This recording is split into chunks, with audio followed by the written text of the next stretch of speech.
কর্মী সভা অনুষ্ঠিত মেখলিগঞ্জে। এদিন মেখলিগঞ্জ হাই স্কুলের মাঠে এই কর্মী সভা অনুষ্ঠিত হয় কোচবিহার জেলা তৃণমূল কংগ্রেসের ডাকে। প্রসঙ্গত উল্লেখ্য যে গত 19শে জানুয়ারি বিরোধী দলনেতা শুভেন্দু অধিকারীর জনসভা অনুষ্ঠিত হয়েছিল এই মাঠে। আর তার 24 ঘন্টার মধ্যে হলদিবাড়িতে পাল্টা সভা করেছিল তৃণমূল। আর সেখানেই তৃণমূলের জেলা সভাপতি অভিজিৎ দেব ভৌমিক ঘোষণা করেছিলেন শুভেন্দু অধিকারীর সভার মাঠেই ঐতিহাসিক সভা করবে তৃণমূল। সেই মতো আজ হয় এই কর্মী সভা, যেখানে প্রধান বক্তা হিসেবে উপস্থিত ছিলেন দেবাংশু ভট্টাচার্য, উত্তরবঙ্গ উন্নয়ন দপ্তরের মন্ত্রী উদয়ন গুহ, কোচবিহার জেলা তৃণমূল কংগ্রেসের সভাপতি অভিজিৎ দেব ভৌমিক, উত্তরবঙ্গ রাষ্ট্রীয় পরিবহন সংস্থার চেয়ারম্যান পার্থপ্রতিম রায়, তৃণমূল যুব কংগ্রেসের জেলা সভাপতি কমলেশ অধিকারী, পরেশ চন্দ্র অধিকারী সহ আরো অন্যান্যরা। আমরা মির্জাফর অধিকারী কাউন্টারে এসেছি, দেবাংশু আজকে মির্জাফরের কাউন্টারে এসেছে। মির্জাফর অধিকারী সমস্ত রাজনৈতিক শালীনতা, সৌজন্যতা, ভদ্রতা, যে ভাষাগুলো রাজনীতিতে ব্যবহার করা যায় না সেই ভাষা ব্যবহার করা, সব মিলিয়ে আমাদের নেত্রী এবং আমাদের নেতা অভিষেক বন্দ্যোপাধ্যায়ের বিরুদ্ধে তিরস্কার করতেন। যতক্ষণ বক্তব্য রাখলেন পরেশ অধিকারীর বিরুদ্ধে সিবিআই চার্জশিট দিয়েছে। হ্যাঁ, পরেশ অধিকারীর বিরুদ্ধে সিবিআই চার্জশিট দিয়েছে। আর প্যাকেট নিতে দেখা টাকা দেখেও সিবিআই দেখেনি, তাই তোমার বিরুদ্ধে চার্জশিট দেয়নি। ওর অবস্থাটা কি? অনেকদিন আগে শোলে সিনেমা দেখেছিলাম, নাচ বাসন্তী নাচ, শুভেন্দুকে দলে নেওয়া হয়েছে।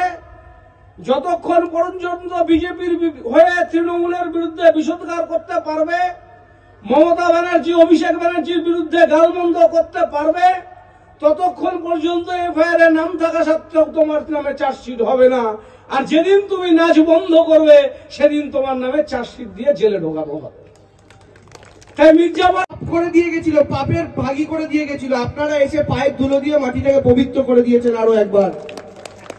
কে শুভেন্দুটা? কে শুভেন্দু? তো সেই মমতা বন্দ্যোপাধ্যায় যেভাবে তিলে তিলে তার আর 5টা নেতাকে তৈরি করেছিল, সেরকমই একজন ছিল শুভেন্দু। মমতা ব্যানার্জি মায়ের মতো, মায়েরা যেমন সন্তানদের বিশ্বাস করে, মমতা ব্যানার্জিও শুভেন্দুকে বিশ্বাস করেছিল। শুভেন্দুকে এইটুকু থেকে আস্তে আস্তে বড় করলো, এমপি করলো, মন্ত্রী করলো, ওর বাবাকে এমপি করলো, ওর ভাইকে এমপি করলো, ওর আরেক ভাইকে চেয়ারম্যান করলো, আরেক ভাইয়ের বউকে কাউন্সিলর করলো। শুভেন্দু আস্তে আস্তে 35টা পদের অধিকারী হলো। কিন্তু এই করতে করতে আমরা দেখলাম যে শুভেন্দু শুধু 35টা পদের অধিকারী হয়নি, নামে বেনামে ওর নাকি 30টা ট্রলার চলে দীঘার সমুদ্রে। আমরা জানতে পারলাম দীঘাতে নাকি নামে বেনামে ওর হোটেল। আমরা জানতে পারলাম মুর্শিদাবাদ থেকে উত্তর দিনাজপুর, পার্টি যেখানেই শুভেন্দুকে দায়িত্ব দিয়েছিল সেখান থেকেই নাকি শুভেন্দু চুরি করা শুরু করেছে। যখনই তৃণমূল খবর পেল, তৃণমূল বলল শুভেন্দু তোমাকে আমরা আর অবজারভার রাখবো না ওই জেলাগুলোতে। সাথে সাথে শুভেন্দু খেপে গেল। অমিত শাহ ফোন করলো শুভেন্দুকে, বলে এই শুভেন্দু ভাই, तेरे नाम पे सारदा का एफआईआर है ना? शुभेंदु बोलो हाँ अमित शाह जी है। तो बीजेपी में आ वरना जेल में जा, क्या करेगा?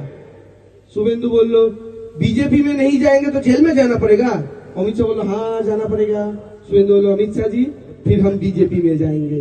বলে তারপরে অমিত শাহ ঠ্যাং ধরে লুটোপুটিকে বেটা বিজেপিতে যোগ দিল শুধু সিবিআই থেকে বাঁচার জন্য। আর সেইখানে মঞ্চে এসে দাঁড়িয়ে চোর চোর করে চিৎকার করে গেছে।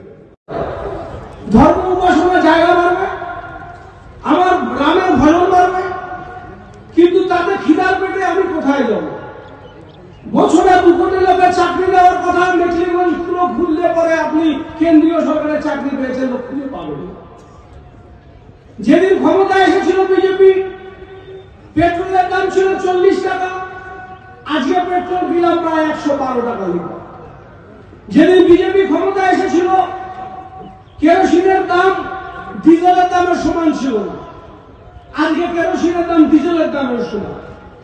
বাড়িতে রাস্তা থেকে একটা দোকানে জিনিস কিনতে যাবেন, সরষের তেল হাত দেওয়া যাচ্ছে না। নিত্য প্রয়োজনীয় দ্রব্যমূল্যের বৃদ্ধি আকাশ ছোঁয়া, মানুষের দৈনন্দিন চাহিদা মেটাতে পারল না। আপনি কি নিজের জন্য কিংবা পরিবারের সদস্যদের জন্য ভালো সেলুন খুঁজছেন? তাহলে আর দেরি কিসের? আজই চলে আসুন আমাদের প্রতিষ্ঠানে। উন্নত মানের পরিষেবা পৌঁছে দিতে মাথাভাঙা শহরে এই প্রথম হাজির উন্নত মানের salon translate professional, the ultimate salon destination for ladies and gents. আমাদের এখানে যত্ন সহকারে ছেলেদের হেয়ার কাট, মেয়েদের হেয়ার কাট সহ পার্লারের সমস্ত ধরনের কাজ করা হয়ে থাকে। Special service, hair straightening, hair smoothening, keratin, botox, facial অতি যত্ন সহকারে করা হয়। এছাড়াও আমাদের এখানে পাবেন pedicure, wax, bleach, threading, eyebrow, hair spa, hair colour, oil ম্যাসাজের মতো পরিষেবাগুলি। সেই সাথে রয়েছে দুর্দান্ত অফার। তাই দুর্দান্ত অফারের সুবিধা নিতে আজই চলে আসুন আমাদের প্রতিষ্ঠানে কিংবা যোগাযোগ করুন আমাদের সাথে।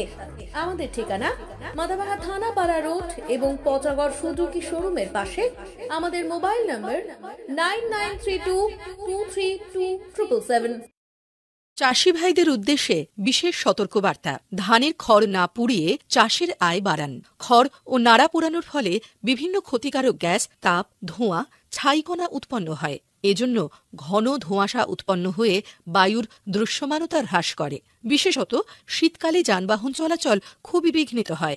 মানুষের শ্বাসজনিত রোগও হয়। উৎপন্ন গ্রিনহাউস গ্যাসগুলি বিশ্ব উষ্ণায়ন ও জলবায়ু পরিবর্তনের মাধ্যমে অত্যধিক গরম, অনাবৃষ্টি, বন্যা, শীতহ্রাস, পাহাড়ের বরফ গলে সমুদ্রের জলোচ্ছ্বাস প্রভৃতি ঘটিয়ে চলেছে। মাটির জৈব পদার্থ, খড়ে থাকা উদ্ভিদ খাদ্য ও উপকারী জীবাণু ক্রমশ নষ্ট হয়ে যাচ্ছে। এ কারণে পশ্চিমবঙ্গে ক্ষেতের খড় ও নাড়া পোড়ানো আইনত নিষিদ্ধ। কৃষি দপ্তরের সহযোগিতা ও পরামর্শ মেনে খড় না পুড়িয়ে মালচার, রোটাভেটার, হ্যাপি সিডারের মাধ্যমে মাটির সঙ্গে মেশান কিংবা বেলারের সাহায্যে তুলে নিয়ে অন্য কাজে লাগান। পরিবেশ রক্ষায় আপনার সহযোগিতার হাত বাড়িয়ে দিন। জনস্বার্থে কৃষি বিভাগ, পশ্চিমবঙ্গ সরকার কর্তৃক প্রচারিত।